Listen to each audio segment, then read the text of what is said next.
Hello, I'm Tim Krul. Welcome to Norwich City Central. Hello everybody, Lewis, Norwich City Central. I hope you're all doing well. We've done it. We're finally at the last game of the season, and this season has been nothing short of horrible, nothing short of disastrous. But finally it's over, and hopefully we can have a lot more happier times for Norwich City in the future as we embark on another championship campaign, and hopefully it will be a successful one. But we've still got one more Premier League game to go, and who is it against? It's only against Manchester City, one of the best teams in the Premier League. Really scared for it, really fearful. People talking about that 9-0 record, Manchester United 9, Ipswich 0, could potentially be broken. I don't think it will, but regardless, I'm very scared for Manchester City at home. I'd love to hear your thoughts down below in the comment section. And quickly, I want to thank everyone for all the support on the channel. I've done lots of previews and obviously still some match reviews and fan reactions to go. But thanks for everyone who has been watching the previews from the start of the season all the way through. I've really appreciated all your guys' support. It's really meant a lot to me. So thanks for everyone who's watching the preview, and also people who have commented and engaged with the channel, because I like to see this channel as a community of Norwich City fans, and I love the engagement. So really thankful for everyone. And yeah, in this preview, going to be talking about Manchester City, going to be talking about Norwich, and then a predicted XI with some very bad team news, which I'll reveal shortly. As well as that, I did a match preview on Man City Fan TV. It was fantastic to be invited onto there. So please feel free to see my thoughts over on Manchester City Fan TV as I talk to Andy, and you'll be able to see the fear in my voice and fear in my face, and I'm sure I'll be quite fearful in this video. But yeah, let's start by talking about Manchester City, and they're in second place, 81 points. And when I was talking to Andy on the preview, he actually thinks Man City will be very up for this game. Yes, they've got nothing to play for in terms of, they're cemented in second place, and they've got a Champions League quarter final to prepare for in a couple of weeks. They're still gonna be very up for this game. The Champions League quarter final isn't for another couple of weeks, and look, Manchester City are going to want to break records. There's still the possibility of Raheem Sterling potentially getting the Golden Boot. There's still the hope of Edison getting the Golden Glove.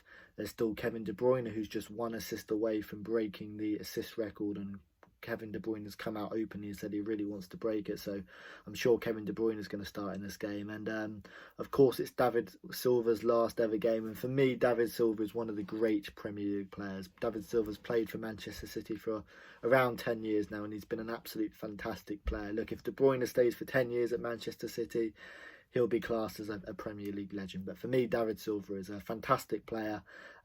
Who's better, David Silva or Wes Hoolahan? I'm sure you guys know who is the better player, but they're very similar players actually. David Silva, 5'7", an architect on the ball, a magician, beautiful left foot, and yeah, it'll be sad to see David Silva go because he's a Premier League great. And I remember when Wes Hoolahan left after over 10 years at the club, that was quite sad as well. But yeah, David Silva's a great, and Manchester City are still going to be very up for this game. And yeah, they've just got so many bloody good players. I am terrified. I am absolutely petrified of their offensive players. De Bruyne, Mahrez, Sterling, Phil Foden, who's come in and done excellently. So many to name, isn't there? As I said, De Bruyne, Sterling, Mahrez, Phil Foden, David Silva, Bernardo Silva. I'm sure I'm missing a couple as well. Of course, Gabriel Jesus. They've got so many scary offensive players, and Norwich City are going to do well to try and keep some of them out. Although in a recent game they only lost 1-0 to Chelsea. But yeah, Manchester City are going to be up for this game. They're going to be up for trying to break some records, and it's going to be the type of game where if we start badly and say we're 2-0 down in the first 15-20 minutes, Man City are going to be smelling blood and going to keep going and going. And although Manchester City have finished second in the league, it is scary to look at the goal difference. I do believe Man City have a better goal difference than Liverpool, and there's been so many games. Look at some recent games. They beat Brighton 5-0 away from home, Watford 4-0 away from home. I think they thrashed Newcastle 5-0 at home as well. So yeah, I am petrified. Turning the attention to Norwich City, and of course, since lockdown, it's been nothing short of abysmal. And in this kind of match preview, I do want to talk a bit about Norwich City and their whole season, because we started so well, having that famous win over Manchester City. And when we played Manchester City in the previous game, we were saying how scared we were going to be. Of course, we had an injury crisis that day, and somehow we managed to win 3-2. There's just I cannot see how we can even get a score in this game, let alone beat Manchester City. But the season started so well, and in October, November, we had a lot of injuries, particularly in the defensive areas, and that's probably been one of our biggest problems this season. So many injuries to our centre backs, and we haven't had a settled back line. In December, we actually played really well. Emi Buendia got contender for Player of the Month, and he was magic. But Norwich City just dropped so many points in that month from winning positions. I don't think no team had dropped more points in Premier League in a single month in Premier League history. And then January and February we had a couple of okay results, but that's when we started to see the decline of open play goals. Norwich City's struggle to create chances and score them as well.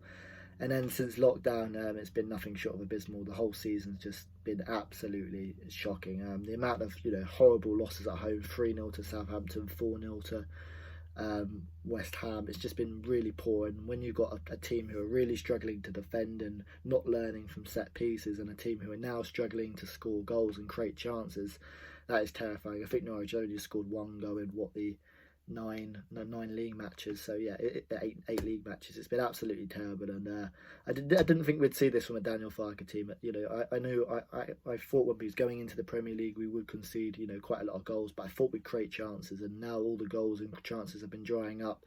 That is worrying, but hopefully going into next season we can rebuild. And on that point of rebuilding, Tim Krul came out with a very interesting quote and said we need to rebuild everything and have players in the dressing room who actually want to play for this club. Now that is really interesting, because the harmony when we won the championship in the dressing room was exceptional. Everyone was buzzing, all the players posting Instagram. It felt just like one big family, and everyone was loving it, and it was the best time to be a supporter. But now there probably is a few bad eggs in the dressing room. I think there's a lot of players who are unhappy with the amount of game time, and that's when you need to rebuild. So it's very interesting. Tim Krul said we need to rebuild everything. That perhaps suggests to me that there are a lot more problems than you think going on behind the scenes at Norwich. And interesting, he said that we need players who actually want to be here. So that could suggest there could be a big overhaul in the squad, and players, who did so well to get us to the Premier League might be off. In terms of the predicted XI, that's the team I would play. Tim Krul in goal, got Player of the Season during the week. The Player of the Season announcements came out. Timu Pukki won Player of the Month in August, and Emi Buendia, who was one of the best players in the league in December, weren't even in our top three, which I think is justifiable because they've lacked consistency. But in third was Alex Tettey, in second was Todd Cantwell, and first was, of course, Tim Krul. I'd love to hear your thoughts down below. Do you think that was the correct order? Tim Krul in goal, back four of Lewis, Godfrey, Zimmerman and Aarons. Tim Closer has got an injury. He'll be out for the next couple of weeks. And Tim Closer is another one who I'm not sure will stay at Norwich City. And I do think Norwich City need a little bit of an overhaul in defensive areas, and maybe a couple more defenders. I was very surprised to see Shaw Raggett leave, because he did a really good job at League One Portsmouth. But yeah, that's the back four. Lewis and Aarons could potentially be their last games. Who knows? Ben Godfrey, sometimes you've seen Ben Godfrey put in brilliant performances, sometimes he's been terrible. Of course, coming off the back of that terrible own goal against Burnley, he's still a good player, and I wish him all the best. And yeah, he's got the potential to play really well. Whether he's going to reach his potential under Daniel Farke, I'm not sure. And Christoph Zimmerman back in the team, who did a really good job against Burnley. Two central defensive midfielders for me, Kenny McLean and Mario Rancic. Alex Tettey is injured, which is terrible. Alex Tettey, our third best player of the season. So I put in Kenny McLean and Mario Rancic. It's very interesting. Would you put Tom Tribal in there? Now, Tom Tribal wasn't even on the bench against Burnley, and there could be some unrest with Tom. So if Tom's not in this team, or not even on the bench by the time we play he's going to be on the bench. We haven't got enough players. But if Tom Tribal doesn't play against Manchester City and doesn't come in for Alex Tettey, that could probably signal that he might be off. But I'd play Mario Rancic and Kenny McLean. I think they can do an okay job as long as they, protect the back line and work on their positioning. Three attacking players: Todd Cantwell, Marcus Stiepermann and Ono Hernandez. Marcus Stiepermann just to come in, just to give us a bit of physicality. I think that could be important against the Man City team. Cantwell on the left, and Ono Hernandez, I'll put him on the right just for a little bit of pace. Of course, Emi Buendia and Josip Dermic are out. They've red carded, so it could be a real shame. It could be the last time we see the likes of Aarons, Lewis, Godfrey play, and obviously we might not see Emi Buendia in a Norwich shirt again, which sends me to sleep in utter tears. But yeah, it's going to be an interesting one. And up front, I would play Timu Pukki. I wouldn't start Adam Aida against Manchester City, although I've really been disappointed by the lack of game time Adam Aida's had. But yeah, no Josip Dermic. Some Norwich fans would consider that's a good thing. He's been really poor, certainly after lockdown, and needs to work on whether he actually wants to be here, because he's another player in the dressing room who, he's only been here for a year, but he might be off and might be better elsewhere. But that would be the team I would play. Score prediction: A very optimistic Man City 4, Norwich 0. As I said, I think if Man City score a couple of early goals, I do fear for Norwich City's lives in this game. But if we can hold out, defend well, and not embarrass ourselves, I think that's the most important thing. That's my thoughts. I'd love to hear your thoughts down below in the comment section. A lot more videos coming, so please subscribe to Norwich City Central. And thank you for all the support this season. I'd love to hear your score predictions down below. And until the next time I see you, I'll see you later.